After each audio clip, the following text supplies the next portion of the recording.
정성호 법무부 장관은 국민의힘에 대한 위헌정당 해산 심판 청구 가능성을 언급했습니다. 이지윤 기자입니다. 국회 법사위의 법무부 국정감사.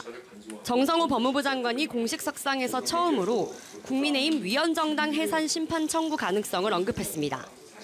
특검 수사에서 내란죄 동조 행위가 드러날 경우 청구를 검토하겠다는 겁니다. 그런 고의를 갖고 했다는 것들이 지금 수사 과정에 드러난다고 하면 그에 따른 어떤 처분이 있어야 될 것으로 보고 있습니다.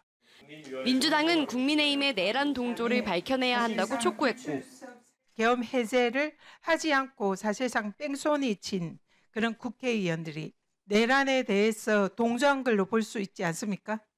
이런 국민의힘을 두고 정치권 안팎에선 위헌정당으로 해산될 가능성을 점치는 목소리가 나오고 있습니다. 이게 얼마나 현실성 있는 이야기인지 팩트체커 김혜미 기자와 짚어보겠습니다. 자, 김 기자, 제1야당을 강제 해산한다는 건 굉장히 극단적인 얘기인데 그럼에도 불구하고 국민의힘 안에서도 위헌정당 해산 가능성에 대한 얘기가 나오고 있죠. 네, 그렇습니다. 계엄 직후에 국힘 정당 해산을 요구하는 국민청원이 이렇게 있었고요. 지금껏 약 35만 명이 동의했습니다. 그리고 정치권에서는 국힘을 탈당한 홍준표 전 시장이 이재명 정부가 국힘 정당 해산에 들어갈 것이다 라면서 불을 당기고 일부 민주당 의원들과 조국혁신당 등 범여권에서 함께 압박을 하는 그런 모양새입니다. 국힘은 있을 수 없는 일이란 입장인데요. 먼저 들어보시죠. 우리가 위헌정당이 될 수는 없다라고 생각을 합니다. 그것은 민주당에서 악의적인 프레임을 씌우는 것이지 그러니까 그런 법리 해석은 있을 수 없다라고 생각을 합니다. 네, 그럼 정당 해산 결정이 어떻게 이루어지는지부터 한번 따져보죠. 네, 헌법에 나와 있는데요. 이 정당 해산을 요구할 수 있는 유일한 주체는 정부입니다. 그리고 결정할 수 있는 건 헌법재판소로 명확하게 헌법에 정해져 있습니다. 현행 절차상으로는 그러니까 국민이나 국회의 요구는 상관이 없습니다. 우리 역사상으로 이 절차에 따라서 정당 해산 결정이 내려진 건 딱 한 번입니다. 2014년 통합진보당 해산 결정인데요. 그때 장면 함께 보시겠습니다.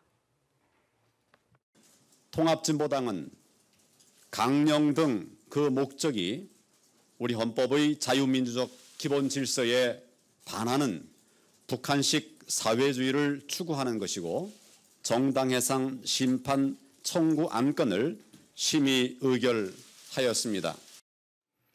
네, 그때 헌재의 결정을 두고 논쟁이 붙기도 했죠. 재판관 중에서 반대 의견을 낸 사람도 있었잖아요. 네, 그렇습니다. 당시 결정문을 보면요. 헌재도 굉장히 신중했습니다. 그러니까 이 민주적 기본 질서에 대한 단순한 위반, 그런 것이 아니라 이 목적이나 활동에 구체적인 위험성이 있어야 한다라고 했는데요. 그러니까 그만큼 정부로서도 구체적인 이유 없이 정당 해산 청구를 검토하기는 어렵습니다. 그래서 현재로선 이 민주당 의원들도 정당 해산과 연관시키기는 좀 어렵다거나 그리고 그럴 일은 없을 것으로 보고 있다. 이런 입장을 내놓고 있습니다. 근데 지금 내란 특검 출범을 앞두고 있잖아요. 특검에서 네. 국민의힘 의원들이 내란에 구체적으로 가담한 게 드러난다면 네. 상황이 또 달라질 수 있는 것 아닙니까? 네, 그래서 절대 그럴 일은 없다라고 이야기할 수 없는 이유가 거기에 있습니다. 네. 과거 통진당 사건 때도 검찰의 수사와 기소가 이뤄진 후에 그 결과를 바탕으로 정부가 정당 해산을 청구했는데요. 이번 특검 수사 과정에서 국힘 지도부의 내란 가담 정황이 아주 구체적으로 드러날 경우 상황이 달라질 수 있습니다. 그리고 또 민주당 의원이 발의한 법안도 변수입니다. 이 정당법 개정안인데요. 대통령이 내란 또는 외환죄로 탄핵되거나 유죄를 받았을 때 정부가 지체 없이 정당 해산 심판을 청구하도록 하는 법안입니다. 이 법안을 대표 발의한 박홍근 의원은 정부가 정당 해산을 청구할 수 있는 법률적인 근거를 좀 명확히 해주자는 취지라고 설명했습니다. 국힘 정당 해산 심판 얘기 다시 나오고 있습니다. 근데 이게 사실은 많은 분들이 염원하고 있는 사실이기도 하고 저도 바라고 있는데 가능한 일인가에 대해서는 여러 가지 얘기가 있어요. 이게 보면은 사실 법의 형평성에 따지면 통합진보당 같은 경우는 내란 음모 혐의만으로도 해산이 됐습니다. 근데 실제로 비상계엄의 문건을 승인한 내란의 시행자인 윤석열과 그 정당이 왜 이게 불가능한 건지 모르겠지만 지금은 어떻게 보면 그 정의의 저울 그리고 국민들이 원하는 바가 있기 때문에 저는 분명히 이런 위헌 정당 해산 심판도 계속 되어야 한다라고 생각을 합니다. 예, 그러니까요. 이게 통진당은 사실 내란 음모를 펼쳤다라는 그 혐의만으로도 해산이 됐는데 그렇죠. 국힘은 더 심하잖아요. 그렇죠. 예? 지금 통진당 헌재가 통진당 해산시킨 논리 이게 이제 재판 결과가 딱 뻔히 있잖아요. 2014 헌다 1 뭐 이건데 이게 숨겨진 목적과 내란 선동을 민주적 기본 질서의 위배로 봤던 이유로 정당이 해산이 된 겁니다. 근데 실제로 이제 윤석열 내란 수계 피의자 같은 경우에는 이미 이 헌법재판소에서 내란으로 규정해서 내란 우두머리로 됐기 때문에 이제 파면이 된 거 아니겠습니까? 그러면 그 본인들 당원 1호인 윤석열이 그 짓을 했는데 지금 그걸 옹호하는 지금 국민의힘이라던가 장동혁은 사실상 헌법 질서에 선전포고를 한 셈인 것이죠. 특히나 이번 윤석열을 끊지 못하고 계속 지속적으로 윤석열을 면회하고 연결고리를 갖고 내란에 동조하고 내란을 찬동하고 뭐 비상계엄은 하나님의 계획이라고 하잖아요. 장동혁이 그딴 말까지 했기 때문에 저는 이거 만약에 이제 헌법 청구가 된다면 죄송합니다. 정당 해산의 청구가 이루어지게 된다면 실제적으로 이런 그동안의 논리들과 이 국민의힘과 장동혁의 그동안의 역사들을 봤을 때는 저는 당연히 이 헌법재판소에서 결정이 될 것이다. 내란 정당으로 해산 결정이 될 것이다. 왜냐하면 그 당시 원내대표였던 추경호, 그다음에 나경원 같은 경우도 내란에 깊숙이 관여했을 것이다라는 여러 가지 정황들이 있잖아요. 그날 당일날 전화 받고 계속 계엄 장소 옮기고 심지어 나경원은 국회에서 자기네 당사로 반대 방향으로 가고 그랬던 정황들과 증언들 또 텔레그램 고자진 폭파시키고 그런 게 끊임없이 있기 때문에 청구만 된다면 저는 내란 죄송합니다. 자꾸 이게 내가 너무 좋아서 그런가? 이 당이 해산될 것 같아서. 해산에 그 마땅한 이유들이 많기 때문에 안 될 이유가 없다고 저는 봅니다. 계엄 해제 의결을 방해한 혐의도 있고요. 많죠. 일각에서는 계엄에 대해서 국힘 내부에서 아무도 몰랐을까? 이 부분에 대해서 굉장한 물음표가 있는 것도 같고요. 댓글 중에서 아까 재밌는 댓글을 봤는데 백패킹하는 개복치 님께서 아베가 신사참배한 거나 윤석열 면회나 뭐가 다를까. 오늘 김병기 민주당 원내대표도 비슷하게 얘기를 했어요. 야스쿠니 신사참배한 거나 다름없다. 이렇게 얘기를 했는데 윤석열 면회를 이렇게 비판하고 나섰고요. 일단 정당 해산 관련해서는 정성호 법무부 장관도 최근 발언이 조금 적극적으로 변했어요.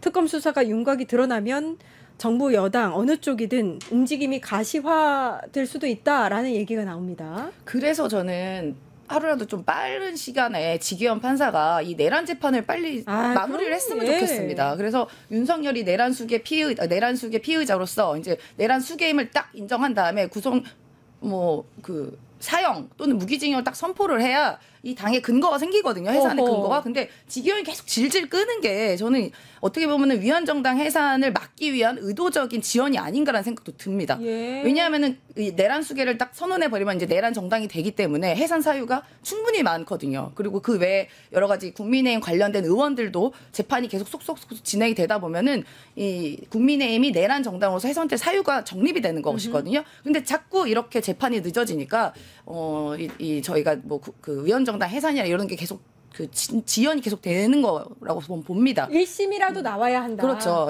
그래서 아마도 지방선거 때문에 계속 지연을 하는 게 아닌가. 내란 정당 해산이 돼버리면 지방선거에 후보를 배출할 수가 없잖아요. 그 당이 없어지기 때문에. 그러면 지방선거 때문에 지기현 판사가 지연하고 있다 이렇게 보시는 겁니까? 저는 그래서 왜 이렇게 자꾸 이렇게 질질 끄냐. 이 내란 수계 재판을. 예전에 박근혜 때만 해도 박근혜 최순실 때 재판만 해도 굉장히 일주일에 막 수차례 두 번, 이뤄졌거든요. 세 번 했었죠. 예. 근데 지금 계속 지연되고 있지 않습니까? 예, 그러니까 언제 했는지 모르겠습니다. 윤석열은 계속해서 안 나오고. 그러니까 정성호 장관이 이렇게 얘기를 했어요. 계엄 부하 수행이 드러나면 처분이 있어야 된다. 근데 이게 의미가 있는 게 위헌정당 해산 신청을 하는 거는 대통령만 할 수 있거든요.